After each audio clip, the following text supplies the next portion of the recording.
Today on episode number 910, what if you took a feedback tool like SpeakPipe and you combined it with the convenience of my podcast reviews and the networking functionality of something like Refonic, and then combined it with someone who is obsessed over data that will help you understand and grow your audience, named Daniel J. Lewis?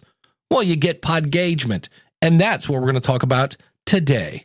Hit it, ladies. The School of Podcasting with Dave Jackson. Podcasting since 2005. I am your award-winning Hall of Fame podcast coach, Dave Jackson, thanking you so much for tuning in. If you're new to the show, this is why I help you plan your podcast. I help you launch your podcast. Today, we're going to talk about growing your audience. And hey, if you want to, I can help you monetize your podcast. I wrote a book on it. My website is schoolofpodcasting.com. Use the coupon code LISTENER, that's LISTENER, when you sign up for either a monthly or yearly subscription. And that, of course, comes with a 30-day money-back guarantee. And on today's show, we're talking about a tool that is kind of new, but not really. It's called Podgagement. And what it is an upgrade of a previous service that I've used for years called My Podcast Reviews. It has one goal, and that is to give you data that will help you understand your audience and grow your audience. The creator is Daniel J. Lewis, and I had a talk with him. Here it is. Alrighty, joining me via Squadcast. You know him, you love him. Don't be fooled by cheap imitations. And here's the cool thing. I was excited when I heard this was coming out, because if the name Daniel J. Lewis is on a product, I know it's not going to be awful. Okay. So the last time, probably one of the last times you were on, we're talking My Podcast Reviews. Well, now it's new and improved. It's now called Podgagement. So Daniel J. Lewis, thanks for coming on the show, buddy. Thank you, Dave, and thank you for all the support over the many, many years that My Podcast Reviews has been running, and now Podgagement. Yeah, so My Podcast Reviews, I always say if you want to make money with something, you have to solve a problem. You know, yes, some people may pay you because, well, you're such a darn nice guy, but that's usually not the case. And so My Podcast Review solved a problem because how many stores are there for Apple? There are now, in Apple Podcasts, there are 175 different catalogs. I can't imagine going, because, and I don't even know if you can switch stores. It used to be in iTunes. I think you still can. I don't know that you can on a Mac, but you could switch stores. And if you just think about how many stores you would go to go, nope, no new reviews. Okay, let me click this one. Nope, no reviews and from Uzbekistan or whatever. And so My Podcast Reviews brought all those into one place, and then you could share them and all sorts of other fun things like that. I love the fact I have mine set up to come to me Sunday morning, because that, to me, that's the beginning of the week. I record, and if anybody said anything cool, I'll mention it in the show or things like that. So what we've rebranded, and part of it is obviously you want to do more than just focus on reviews, but what else inspired the rebrand? Yeah, My Podcast Reviews, well, I launched it in 2014. It was the first of its kind service. Yes, there have been several copycats since then, but that's okay. That happens. The first of its kind as an online service to gather all of the podcast reviews from all the places. Even when Apple put podcast reviews inside of Podcast Connect, so you can now go into Podcast Connect and flip the different countries to see your ratings and reviews from those countries, you can't really do a whole lot. And it takes a lot of clicking just to see if you have anything, let alone do something with it or even understand the data from it. Because I still get questions that people will say, well, it says I have 97 ratings, but I only see 3 reviews in My Podcast Reviews. Why is that? Well, it's because Apple doesn't really make it obvious that there's a difference between ratings and reviews. But My Podcast Reviews was really just a convenience for the most part. When I first started it, I was under the misunderstanding that ratings and reviews would affect your ranking in Apple Podcasts. And Dave, is that true? No, that is not true. In fact, let's put that clip here with some music. This is where I will quote Apple reading from their website about actual reviews and what they do. So take it away, future Dave. What the charts measure. Apple's podcast charts reflect the most popular shows and episodes available in a given market and are designed to help people discover what to listen to next. They do not reflect all-time listening records and are not a measure of the largest podcasts by listenership. While the exact algorithm cannot be shared to protect their integrity, the charts measure a mix of the following. Listening. When listeners are engaging with episodes, it's an indicator of content popularity. Follows. When listeners follow a show to receive new episodes, it's an indicator of their intent to listen. Completion rate. When listeners complete episodes, it's an indicator of content quality. Although ratings, reviews, and shares also help indicate a podcast's newness, popularity, and quality, they are not factored into the algorithm that determines the rankings for top shows and top episodes. So yes, ratings and reviews, they are social proof, so that's a good thing. And if you're trying to get an advertiser, advertisers get downright giddy if they see a lot of reviews because it proves engagement. So that's another great use of reviews. Yeah, so it's really how you use the reviews that makes them valuable, not simply having them unless you have hundreds and thousands of reviews. Then simply having them is compelling enough, but it's really what you do with them. So there was always kind of that education problem with my own product that I kind of first had to shatter people's idea that ratings and reviews affect their ranking, which it doesn't. If it did, my business would probably do a lot better. But I kind of have to shatter that and then rebuild to say, but here's what you can do with your ratings and reviews. So there was a little bit of that struggle. And the fact that the product was merely a convenience. I really wanted to serve podcasters more than simply giving them a convenience. I wanted to solve a problem, a pain that podcasters have.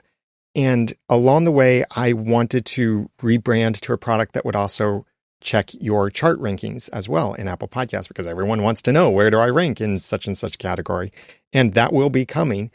And originally I thought, well, I'll rebrand slightly and focus more on podcast charts too, to compete with a particular other product that's out there.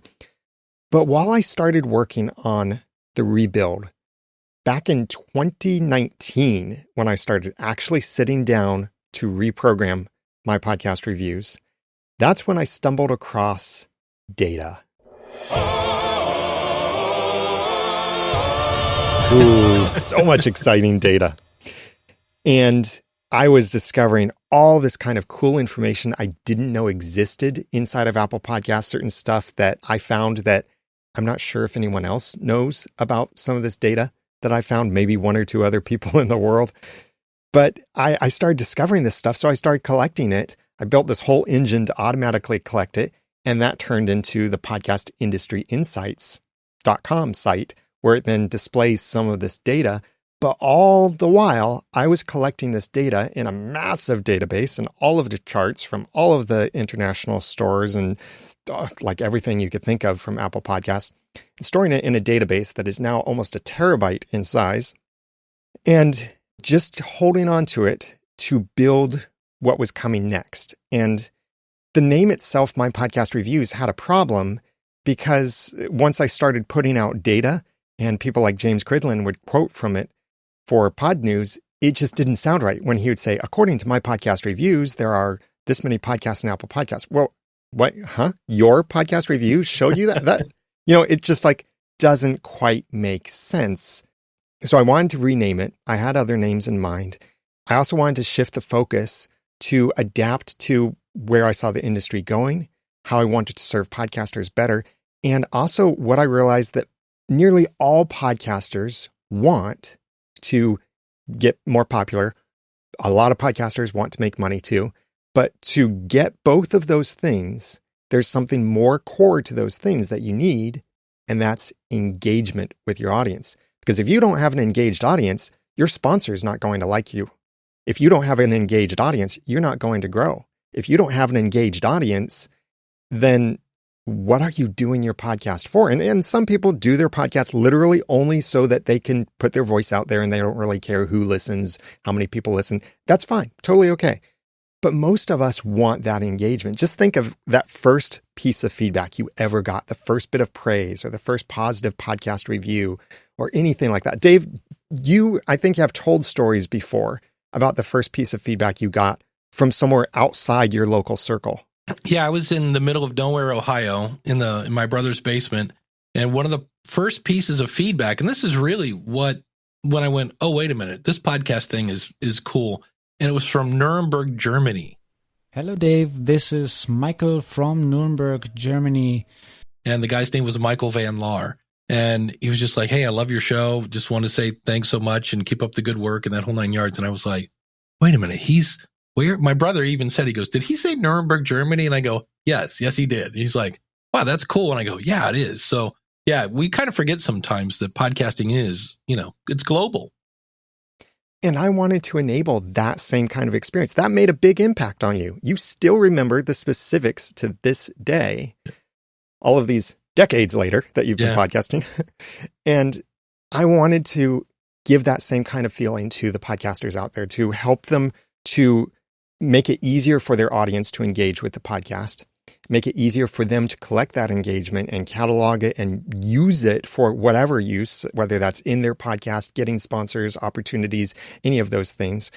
And so that's where the idea of really focusing on podcast engagement came up. And I started playing with names. And of course, like anybody out there, what do you do when you're coming up with a product for podcasters? Well, you see if you can put either the word pod on it or you can put the word cast on it. That's pretty much all you have to do. And then you've got a product for podcasters. And I came up, though, with Podgagement because I really thought, well, it's engagement. It's podcast engagement, Podgagement. I started putting little feelers out there to some people. I asked them, okay, if I made a service called Podgagement, I did the Dave thing, like you say, to do with your podcast title, is I asked people, if I told you nothing about this service, and most of these people I didn't tell anything about when I told them the name, I asked them, what would you think this service is? It's for podcasters and it's called Podgagement. What would you think? Most of them described what I wanted them to. And that is something that helps podcasters engage their audience, probably. Well, the nice thing about it, since it is fairly obvious what it is you also then own like any kind of Google search for Podgagement, because that word didn't exist. You kind of made it up. So, yes. And I'm assuming because, it's Daniel J. Lewis, you have a trademark for that. Yes, it is just about to be granted. And that is exciting to have a registered or almost registered trademark for. And because it is unique, it's distinctive, it didn't exist anywhere on the internet. I was so excited about it. So I started developing it and had this bigger vision that not only did I want it to replace my podcast reviews, it needed to match all of the same features of my podcast reviews and then build on top of that. Because there's still plenty of people out there who just want their podcast ratings and reviews and just want that convenience tracked for them. And that's fine. So that is now what I call the Astro plan on Podgagement. And that carries over all the features from my podcast reviews. So everyone who is on my podcast reviews was automatically migrated over to an equivalent plan as an Astro tier. They get the same number of podcasts, potentially saving a lot of money, though, because they're grandfathered into with the older pricing. Then on top of that... Wait, before we get to the new stuff, let me remind you another way you can grow your podcast. Yeah. Now let's get back to those new features that Daniel is adding to Podgagement. I launched the Constellation tier, which is where even bigger features are going.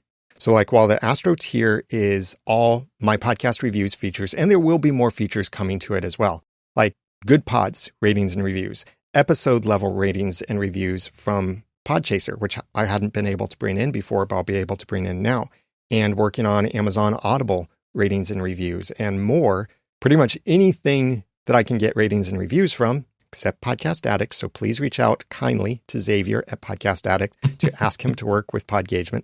But all the other places I'll be able to incorporate, and that will still be within the Astro tier. The Constellation tier adds additional features to better help you engage with your audience. Like the first big feature that I was so excited about adding is being able to collect feedback from your audience. So you've seen people refer to certain other brands out there that have either pod in them or some word like speak.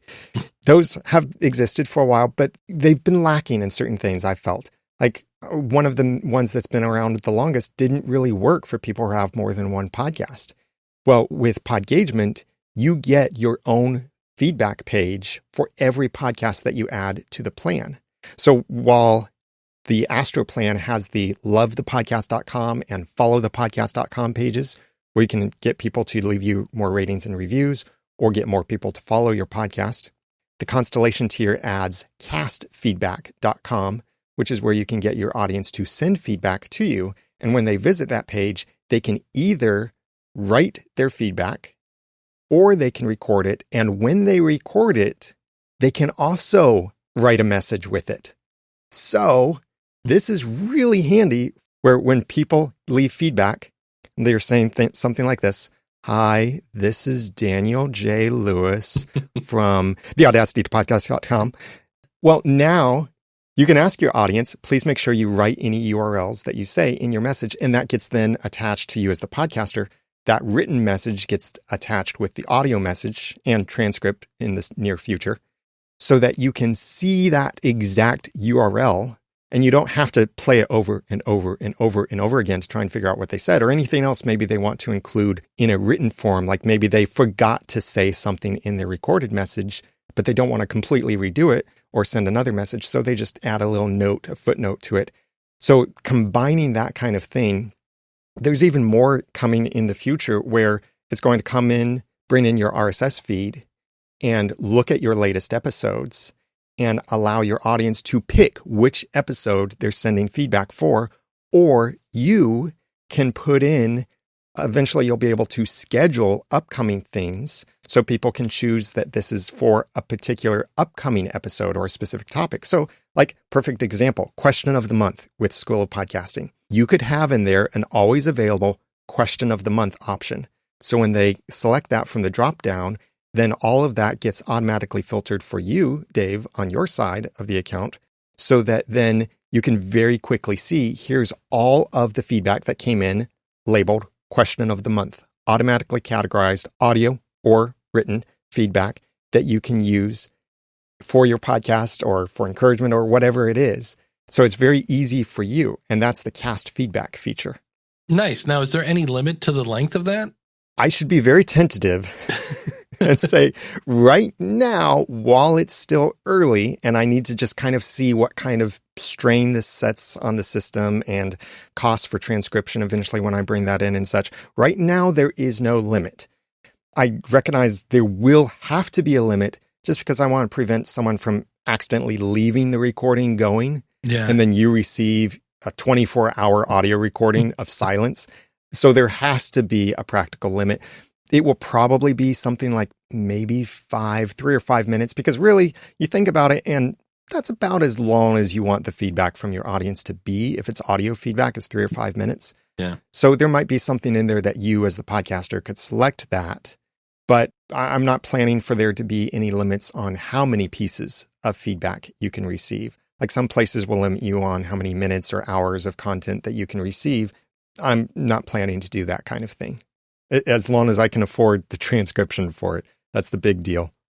You also have some tools in here for networking that I clicked on and I was like, well, that's kind of cool. So you have ingoing and outgoing. And so what am I looking at? Think of it like this. We've talked about stuff like Podroll before, especially if you listen to the Future of Podcasting. Dave and I have talked a lot about Podroll. And think about when you look at a podcast inside of Apple Podcasts, scroll to the very bottom of the podcast listing and you see recommendations for other podcasts. Now in Apple Podcasts, those are algorithmically selected. The Podroll tag in Podcasting 2.0 is podcaster curated, and other apps and services probably have their own algorithms to recommend other podcasts as well. So it's basically recommendations, but I didn't want that as a headline inside of the app to say recommendations, because the podcaster would think that's my recommendations for them of what they should do. So it just didn't really work, that language. So networking, because ultimately the value of this is in the networking opportunities that it opens up for you. So here's what you would actually see when you go into the networking section. Similar to if you look at your own podcast in Apple Podcasts and scroll down to the bottom, you'll see the list of you might also like, or listeners also listen to, or the language has changed over the years. It's basically the recommendations, all algorithmically picked. And as much as possible, I will support all the other platforms I can. Spotify, Amazon Audible, anything I can support, I'll bring that data in as long as I can get that data. So right now, yes, you can look at your own podcast and see what other podcasts are recommended by yours. And those recommendations are usually because there's some kind of crossover audience and maybe some other things in the algorithm, like are these in the same category, or do they have certain shared keywords or anything like that that would demonstrate there's some relationship between these podcasts. So yes, you can go look at your own podcast and see what is your podcast looking at. Sure, but what can you really do with that in Apple Podcasts? Not much. Here in Podgagement, I've then expanded that. So that's called the outgoing networking, because these are outgoing recommendations from your own podcast. If you go into that section, you can see those same podcasts, but then you can click on any of them and you get to see more information about each of those other podcasts that are being recommended on your own podcast. You get the link to their Apple Podcast listing, their RSS feed. You get to see what position they are in your own listing, what genres they are, their artists, some information about the podcast, and you'll get to see an email address eventually in there too. So you can very easily and quickly reach out to these other podcasts that are recommended on your own podcast. So that's the outgoing, and that's pretty cool. Yes, there's been another tool that let you see this kind of thing, but what can you really do with that there? Not much. It looks cool. But here I wanted to make it actionable as a way for you to engage maybe other podcasters and network with them. That's why it's called networking. So you can see the outgoing recommendations from your own podcast listing. But more exciting than that is the incoming. This is, of all of the other podcasts out there, which of them are recommending your podcast on their podcast listing? So again, with the Apple Podcasts, these are algorithmic recommendations. With Podroll, which will be supported soon, this would be those other podcasts have handpicked your podcast to recommend from theirs. But right now, you can't discover that. You can't know what other podcasts out there have your podcast listed on their podcast listing. But now you can with Podgagement. And again, same thing. You're not just seeing a list of podcasts. You can click on each of these and discover information about that podcast and how to contact that podcast for networking opportunities. Since you know you share an audience with them, or you share topics with them, you know there is relevance and crossover.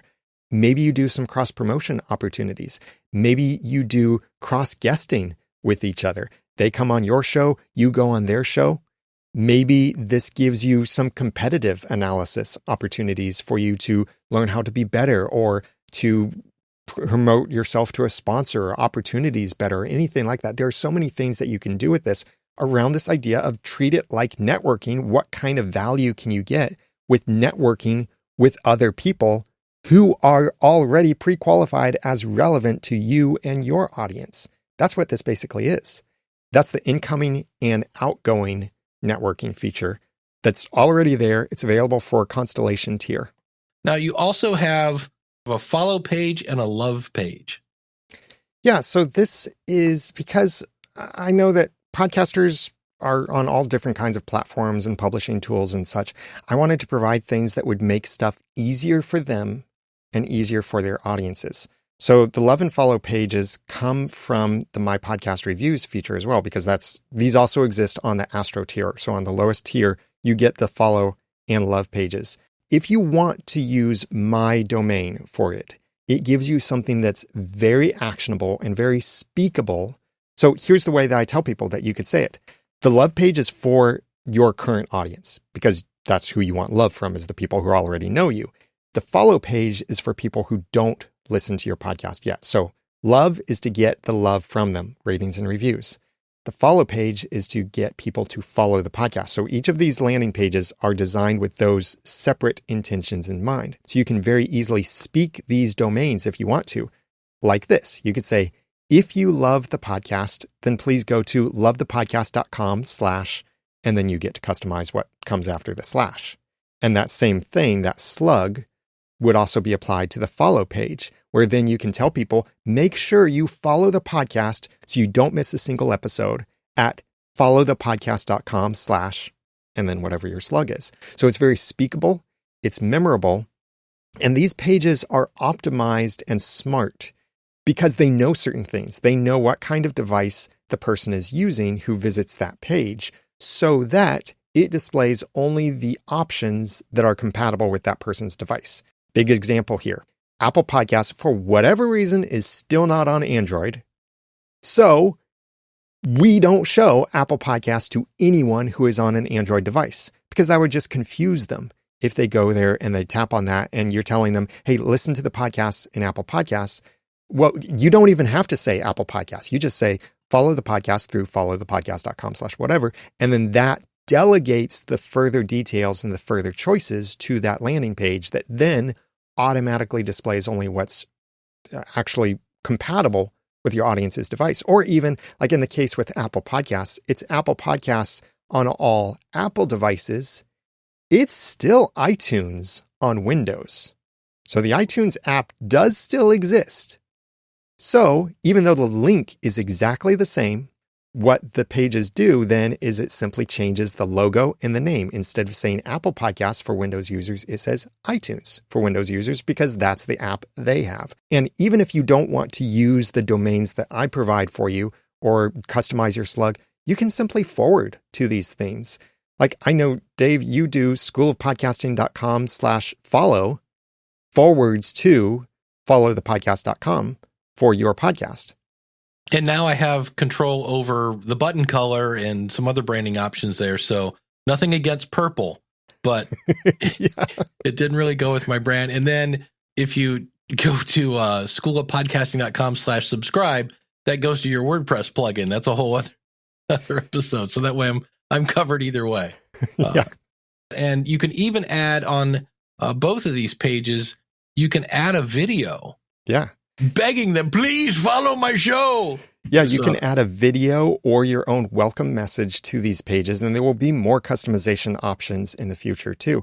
But that way, in case there are any special instructions, or maybe you want to switch it out for a particular season or something. So maybe like for a little while, you want to tell people, hey, make sure you say this in your review so that we can leave it on this show, or make sure that you include your Twitter handle or Instagram handle or whatever in your review so we can link out to you when we promote this. Anything like that. You can add in extra instructions. You can add a thank you. You can just let them see your attractive face. The light bulb just came on with this. I don't know why it was blinking, but so many times I hear people try to do some sort of contest, like leave a rating and review and we're going to give away a blah, blah, blah to person.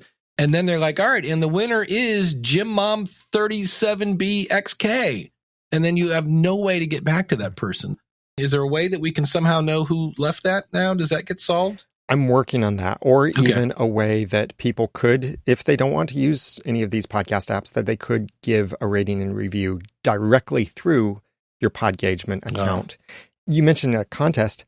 Wouldn't it be so handy if just built right into Podgagement, you could press a button that lets you pick a winner?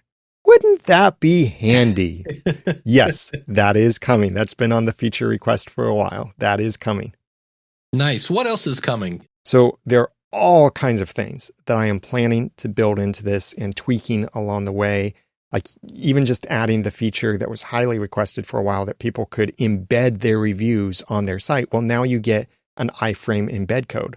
There's already an API that you can use. I haven't fully documented it yet, but if you like more advanced stuff, there is an API coming that works with JSON code that you could then integrate with certain things, but also native integrations are coming soon. So there will be a Zapier app. There will be a Slack app, maybe a Telegram app, a WordPress plugin, all of these things so that you could have your notifications in the particular place that you want them, or that you could do cooler things with a tighter integration. Like, for example, on the WordPress side of things, you mentioned my other plugin, Subscribe and Follow.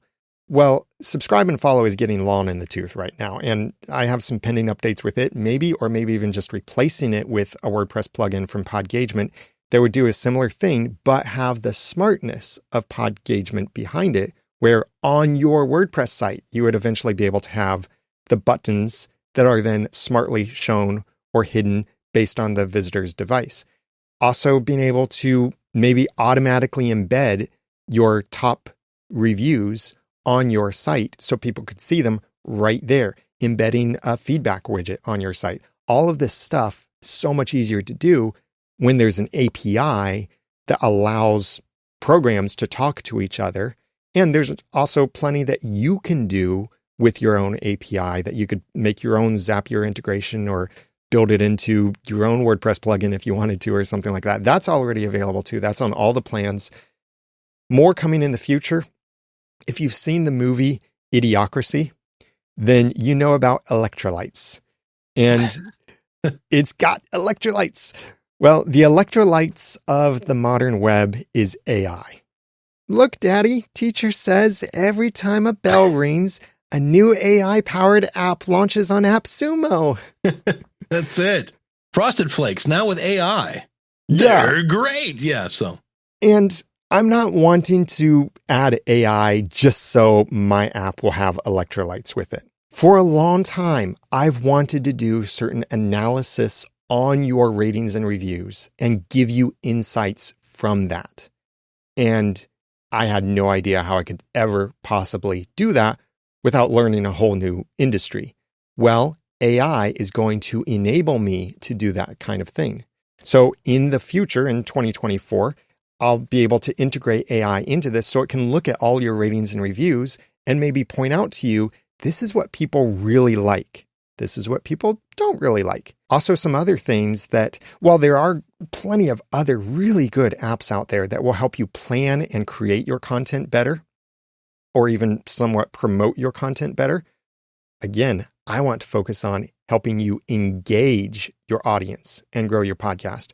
So when I bring AI integration into Podgagement, it will focus heavily on engagement, like looking at your episodes and your ratings and reviews to figure out better ways that you can engage your audience.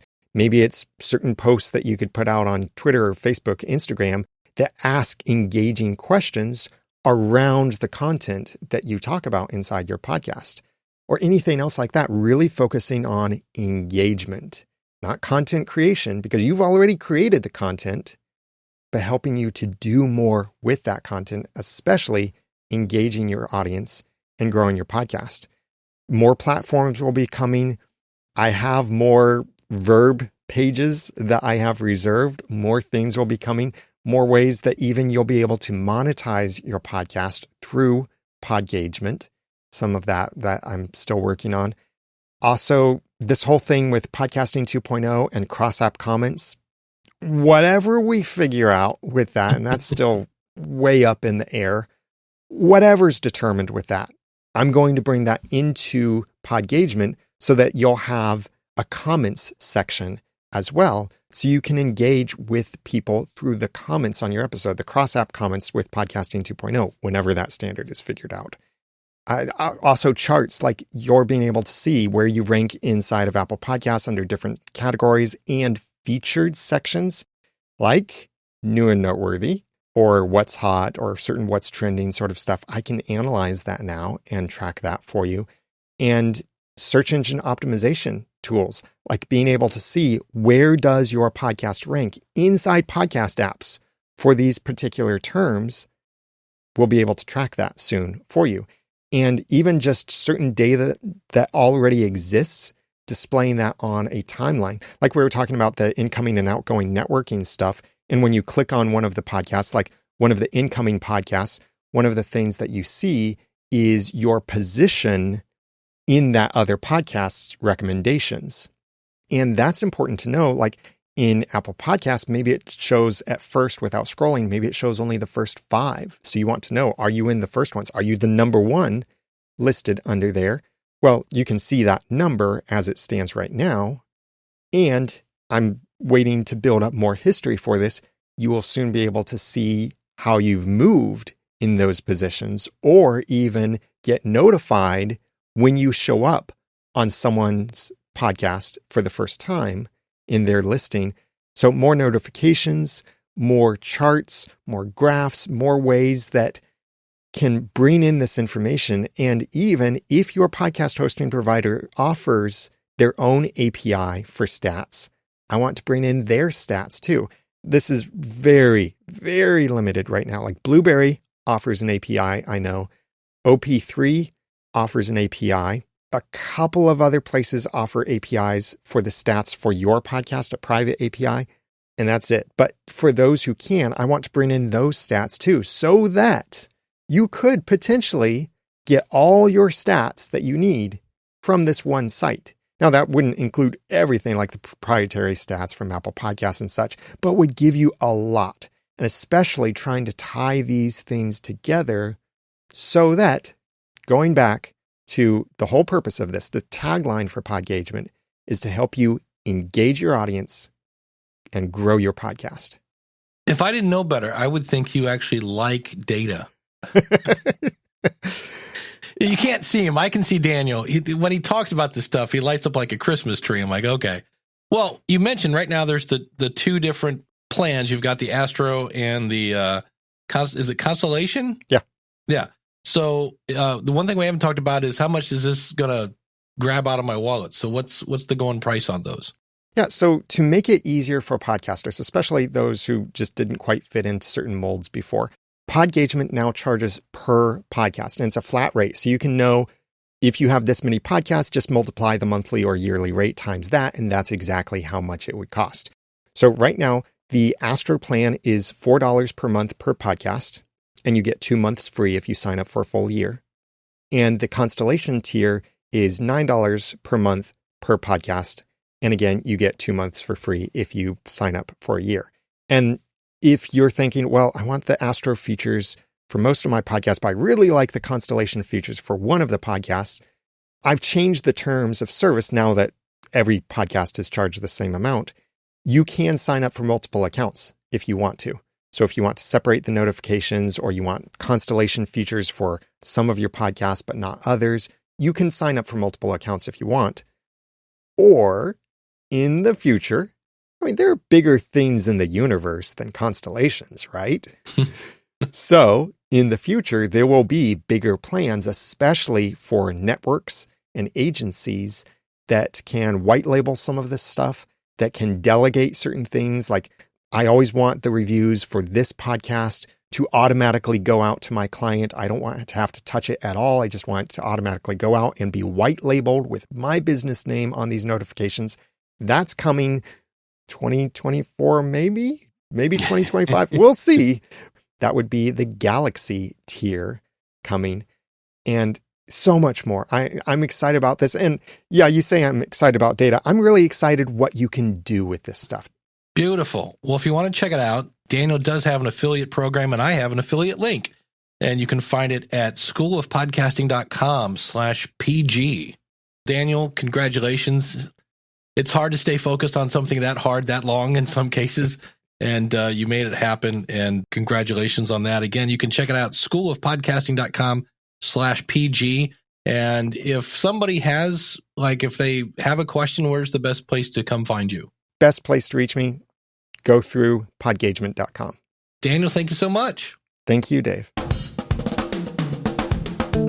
Okay, just to recap, the Astro membership is $4 a month. That's basically the replacement of my podcast reviews. You get your global ratings and reviews. You get the Follow the Podcast page and the Love the Podcast page. That's $4 a month per podcast. The Constellation, $9 a month. And that basically has everything. Plus, you get the voice and written feedback, the incoming and outgoing networking. And then he's working on the chart rankings, the podcast app SEO rankings, and your monetization features. And this is one of the cool things. Daniel wrote every bit of code of this himself. He taught himself the code because, well, he's Daniel J. Lewis, and he is the guy that digs into those details. He wants the details so that he can give you exactly what you are looking for. The other thing I want to point out here, it's a good lesson, is Daniel rebranded from My Podcast Reviews to Podgagement. Pod Inbox, which, by the way, is $9 a month. And same thing with SpeakPipe. SpeakPipe, $15 a month. Now, both of those have a free plan, in this case of Pod Inbox, which is, I don't really see anything on their website. I know they are, it's going to rebrand Fan List. And then Pod Fans has rebranded to True Fans. Pod Fans is an online kind of podcast app that's very 2.0 friendly. And so I just want to point out here that one of the reasons I have a crowdfunding campaign going for the show Ask the Podcast Coach. And if you want to see my supporters, you go to askthepodcastcoach.com/awesome, not /Patreon, because in the future, if I want to move to Supercast, because if Supercast existed when I started my Patreon, I would have used Supercast, but that way you don't end up with podcasts with old episodes. And I do that using a WordPress plugin called Pretty Link. And when I use Podpage, that's built in. They have the ability to make these pretty links. That way you keep anything that you want under your control. So for instance, I unfortunately have made direct links to my scheduling tool and then changed my scheduling tool. So I had to go back to all the old pages and find the old links and update to the new one. So now if you wanted to hire me for one-on-one consulting, now I just say go to schoolofpodcasting.com/schedule so that in the event I ever switch, and right now I'm using TidyCal because that has a one-time lifetime membership setup for that, where Calendly does not.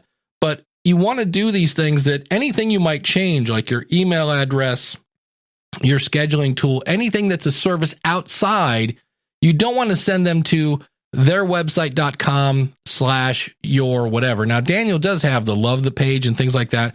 If you want to do that, that's fine. But as Daniel said, mine is schoolofpodcasting.com/follow. If you want to see my subscribe page or the follow page there using Daniel's service. So just something to keep in mind. And like I say, I mentioned those other plans, those other companies, like the one is 15 and 9. Daniel's, if you just want the basic reviews and those pages we just mentioned, it's $4 a month. And if you do buy a yearly package, you get 2 months free. So you're looking at $40 a year and $90 a year.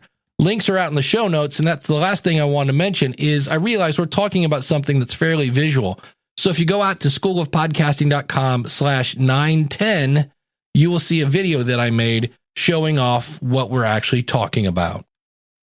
If you want to see Podgagement in action, it's super simple. Just go to schoolofpodcasting.com/follow, and you can see that follow page we talked about. And if you're like, Dave, I'm already following the show, well, then I double dog dare you to double dog dare somebody else to go to the follow page. It helps me grow my audience if you like the show. Say, hey, have you heard Dave's show? Check it out. schoolofpodcasting.com/follow. Or while they're out there, they can click the join button and get access to our step-by-step tutorials, our amazing podcast community, and of course, unlimited one-on-one consulting with me. That is not a typo.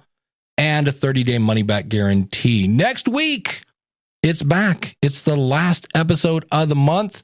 And you're going to hear about everybody's favorite podcast, if they could only pick one, and why. If you haven't answered the question, what are you waiting for? Do you not want some free publicity in front of a couple thousand people? I don't understand that. Go to schoolofpodcasting.com/question. I've now given you 2 calls to action. So I'm going to shut up and say, thanks so much for listening. Take care. God bless. Class is dismissed.